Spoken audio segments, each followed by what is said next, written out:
तर मंडळी, लालची तृप्ती वहिनीने फक्त प्राजूला नाही तर स्वतःच्या नवऱ्याला सुद्धा धोका दिलाय. अशा प्रकारे प्राजूच्या पैशांचा चुराडा करून स्वतःच्या नवऱ्याला घशात घालत तिने घरच्यांना सुद्धा बदनाम करून टाकलंय. आणि असं कुठलं मोठं पाऊल उचललं ज्यामुळे फक्त प्राजूला नाही तर घरातल्यांना सगळ्यांना सहन करावं लागणार. तर मंडळी, आजचा हा ट्विस्ट एपिसोड तुम्हाला शेवटपर्यंत बघावा लागेल. आणि सोबत जर चॅनलला सबस्क्राईब केलं नसेल तर सबस्क्राईब करून टाका, जेणेकरून आमचे पुढचे सर्व एपिसोड तुम्हाला बघायला मिळतील. तर मंडळी, पाठ राखीन या मालिकेमध्ये तुम्हाला पुढे जबरदस्त असा ट्विस्ट बघायला मिळणार आहे. शेवटी प्राजूला मिळालेल्या पैशांनी मात्र घरातल्यांच्या नजरा फाटणार आहे. प्राजूच्या आईने तिच्यासाठी इन्व्हेस्टमेंट करून ठेवलेली असते आणि तेच पैसे मामाने प्राजूच्या हातात दिलेले असतात. पण जेव्हा प्राजूच्या हातात ते पैसे येतात तेव्हा तिला मात्र त्याचा काहीही लोभ नसतो. ती मामीला देण्याचा प्रयत्न करते, मामाला देण्याचा प्रयत्न करते, परंतु ते नकार देतात. त्यामुळे प्राजू आता ते पैसे स्वतःकडे ठेवणार असते आणि ते पैसे तिच्यासाठी फक्त पैसे नसून तिच्या आईचं प्रेम तिच्यासाठी असतं.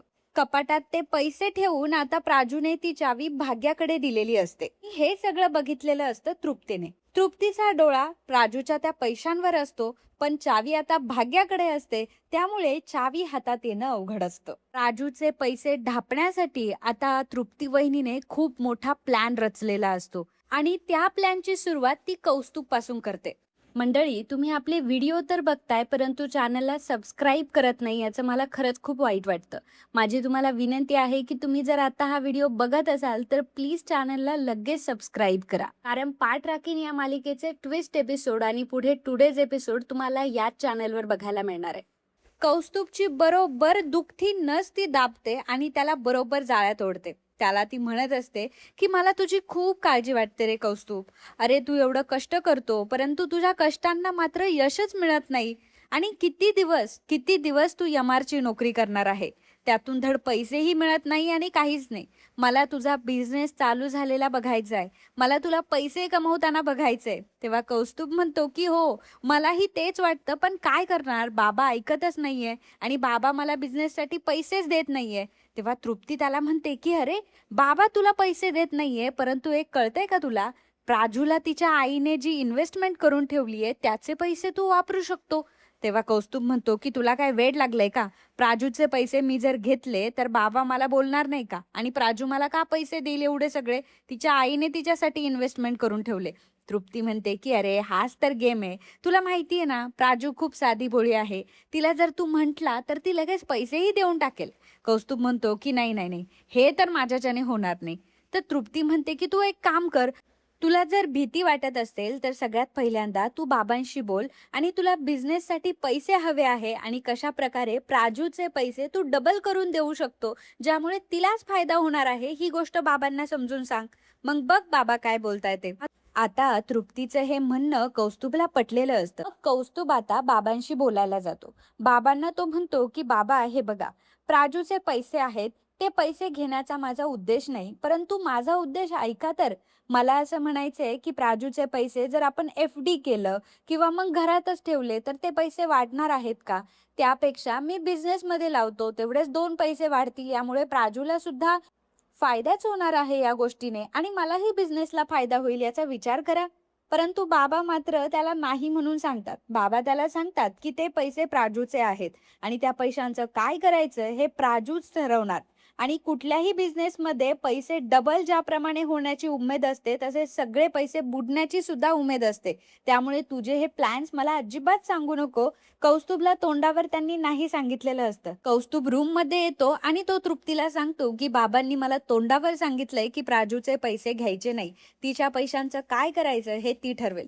तृप्ती म्हणते की तुला तर एवढं एवढं सुद्धा काम जमत नाही. आता जे करायचंय ना ते मी करते, पण तुला माझ्यासमोर ऍक्टिंग करावी लागेल. मग आता तृप्ती वहिनी कौस्तुभला पूर्ण प्लॅन समजावून सांगते आणि मुद्दाम मुद्दाम आता रडत बसलेली असते हॉलमध्ये. त्यावेळी तिथे प्राजू येते आणि प्राजू म्हणते की वहिनी, अगं काय झालंय तुला? तेव्हा तृप्ती म्हणते की अगं काय सांगू तुला, मला ना खूप टेन्शन येतंय ह्या सगळ्या गोष्टीचं.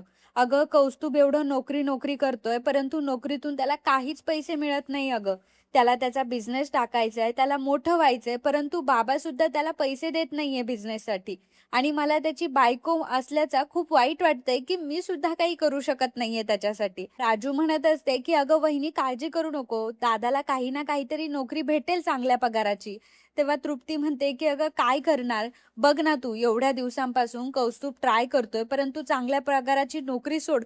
या नोकरीमध्ये सुद्धा थोडी सुद्धा पगारवाढ होत नाहीये. आणि असंच जर चाललं तर मला सांग पुढे काय होणार आहे?" "अगं फक्त कौस्तुभच्या पगारामुळे आम्ही बाळाचा विचार देखील करत नाहीये. कौस्तुभलाच एवढं कमी पेमेंट आहे, तर आम्ही आमच्या बाळाला कसं वाढवणार आहोत, म्हणून आम्ही बाळाची इच्छा सुद्धा मनात दाबली आहे." राजू म्हणते, की "पण वहिनी, अगं हे सगळं कसं घडणार आहे? आपल्या हातात तरी काय आहे?" तेव्हा तृप्ती म्हणते, की "प्राजू, अगं तुझ्या हातात आहे काहीतरी. तुझ्याकडे पैसे आहेत आणि तू ते पैसे जर कौस्तुभला दिले, तर कौस्तुभ तुझे पैसे डबलही करून देईल आणि ज्यामुळे ज्यामुळे आपल्या कौस्तुभला बिझनेसमध्ये सुद्धा त्याचा फायदा होईल गं. प्लीज माझं ऐक ना, ते पैसे कौस्तुभला दे ना गं. अगं आम्हाला बाळ प्लॅन करायचंय गं. तुलाही वाटतंय ना, की आम्हाला बाळ व्हावं म्हणून आणि त्याचं आयुष्य जरा सिक्युअर असावं म्हणून. तर तुझ्या भावाला कर ना तू मदत." मग तृप्तीने असं गोड बोलून, असे मगरमच्छचे आसू आणून प्राजूला बरोबर फसवलेलं असतं आणि प्राजू पिघळते सुद्धा. प्राजू म्हणते, की "वहिनी अगं मला पैशांचं काय करायचंय? काळजी करू नकोस. मी हे पैसे दादाला देईल." तृप्ती म्हणते, की "मला माहिती आहे तू तर देशील गं, परंतु बाबांचं काय? बाबा आम्हालाच बोलतील ना तुझ्याकडनं पैसे घेतल्यामुळे.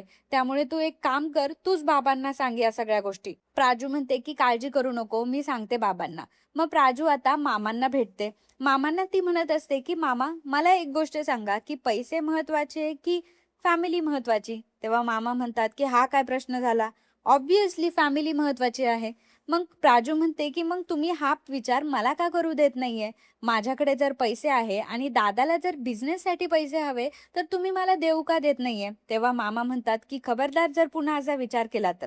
ते पैसे तुझे आहेत आणि तुझ्या आईने तुझ्यासाठी इन्व्हेस्टमेंट करून ठेवलेत ते. त्यामुळे ते पैसे तुला वापरायचेत आणि ते तुझ्यासाठी असणार आहे. तू ते पैसे कोणालाही द्यायचे नाही." तेव्हा प्राजू रडायला लागते आणि म्हणते, की "मामा तू असं का बोलतो रे? समजा जर हे पैसे जर भाग्याचे असते, तर भाग्याचे पैसे तू घेतले नसतेस का? याचा अर्थ तू मला परकच समजतो ना, की हे पैसे तुझ्यासाठी वापर, हे पैसे तुला राहू देत. मग या पैशाचा मी माझ्या घरच्यांसाठी वापर नाही करू शकत का? मी हे पैसे कौस्तुभ दादाला देऊ शकते ना, ज्यामुळे त्याचा बिझनेस चालू होईल, 4 पैसे घरात येईल आणि पुढे त्याच्याही मुलाबाळांचं आयुष्य सिक्युअर होईल. आणि असं जर केलं, तर मला ह्या पैशांचं खरंच चीज झालं असं वाटेल. प्लीज मला हे पैसे कौस्तुभ दादाला देऊ देत ना." तेव्हा भाग्यही तिला म्हणत असते, की "प्राजू तू वेड्यापणा करू नकोस. तू कौस्तुभ दादाला पैसे देऊ नकोस." प्राजू म्हणते, की "नाही, मला माझ्यासाठी माझी फॅमिली महत्त्वाची आहे. फॅमिली मेंबर महत्त्वाचे आहे. त्या पैशांनी मी काय करणार आहे? पण पैशांनी जर दादाचं जर भविष्य सिक्युअर होत असेल, तर मला हे पैसे द्यायला काहीच अडचण नाहीये." प्राजू ऐकायलाच तयार नसते. त्यामुळे शेवटी मामा म्हणतात, की "ठीक आहे, तुला तुझे पैसे आहेत ते. तुला जे करायचंय ते करू शकते आणि मला माहिती आहे, तू जे पण काही करशील ते चांगलाच विचार करून करशील."